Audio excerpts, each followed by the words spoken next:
This is perpendicular number 2. We're looking at that word perpendicular right there. There's my symbol for perpendicular.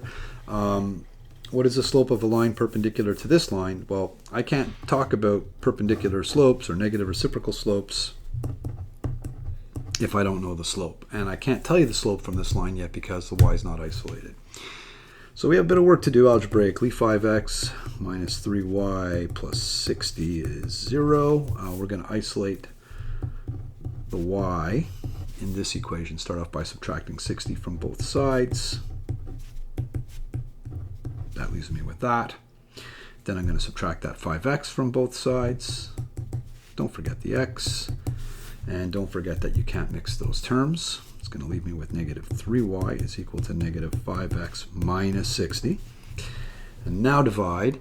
And don't forget, we're dividing by negative 3. There, there, and there. And when we do that, that becomes, negative 5 divided by negative 3, 1 positive 0.6 repeating. Don't forget the repeating. X plus 20. So right there is your A of this particular equation, 1.6 repeating. Now, you also see it fractionally over here, and for those of you who want to work with that fraction, you might see that the fraction over there, A, is equal to 5 over 3, negative divided by negative is a positive, and you can flip that fraction and change the sign, or just work from your decimal. Either way it works. I'm going to work from the decimal because that's how most of you like to work, and I'm going to write the following down to get that negative reciprocal A, or that perpendicular A.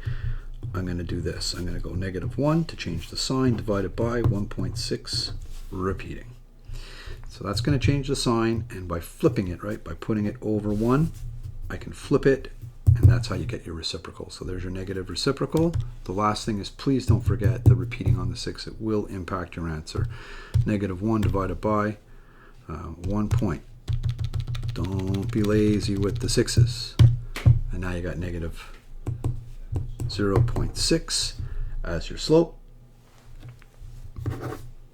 which is right there. That's the negative reciprocal slope.